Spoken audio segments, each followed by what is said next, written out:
बिस्मिल्लाहिर्रहमानिर्रहीम। I am doctor Akhtar working as chest and medical specialist in Burewala and Chichawatni. बात हम कर रहे हैं सीने में दर्द और उसका इलाज, और ये इस सिलसिले की 7वीं वीडियो है। अगर आप फर्स्ट टाइम आए हैं तो प्लीज़ आप सीक्वेंस में देखें ताकि आपको बात समझ आ सके।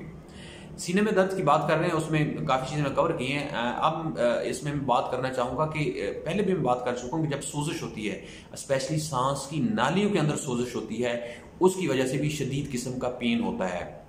अब उसकी एग्जाम, क्योंकि जो सांस की नालियां हैं उनके अंदर जब वो सोजिश होती है, जो मैं पहली वीडियो में बात कर चुका हूँ, वो जो सोजिश है वो इरिटेट करती है वो रिसेप्टर्स को या सेंसरी नर्वस सिस्टम को या सेंसरी सिस्टम को, जिससे आपके ब्रेन में आपको पेन की फीलिंग्स आती हैं, जो एग्जाम्पल में एक बटन और बल्ब की बिल्कुल दी है।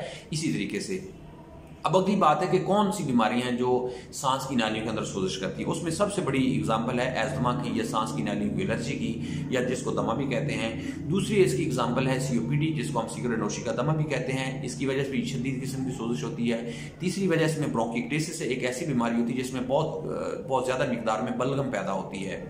चौथी इसमें वजह है ब्रोंकाइटिस। ये एक मौसमी, आप कह लें सीजनल एक इन्फेक्शन होता है सांस की नालियों का, स्पेशली ये वायरस की वजह से होता है, और इसकी वजह से भी काफ़ी इरिटेशन होती है और उन सेंसरी नर्व्स को इरिटेशन होती है, और उसकी वजह से पेशेंट को बार बार वो पेन की कंप्लेंट करता है, स्पेशली अगर वो ये जो मेन बड़ी सांस की नाली जा रही है इसमें अगर पेन हो।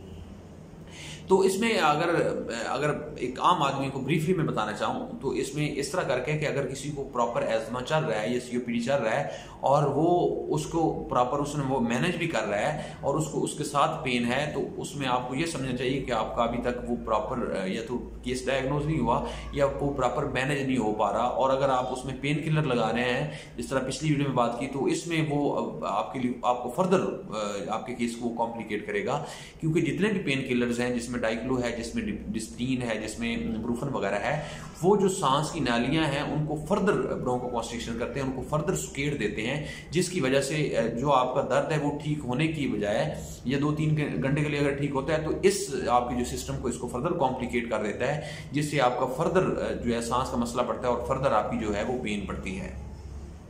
तो अगर ब्रीफली इसमें बात की जाए तो आखिर में वो ये है कि अगर सांस की नालियों का मसला है, वो एस्थमा की वजह से हो सकता है, और सीओपीडी की वजह से हो सकता है, ब्रोंकिक्टेसिस की वजह से हो सकता है, ब्रोंकाइटिस की वजह से हो सकता है। इन तमाम केसेस में आपको पल्मोनोलॉजिस्ट की जरूरत पड़ेगी, क्योंकि इनको प्रॉपर डायग्नोज करने के लिए एक प्रॉपर एक्सपर्ट की जरूरत है, क्योंकि आम आदमी इन चीज़ों को नहीं समझ सकता।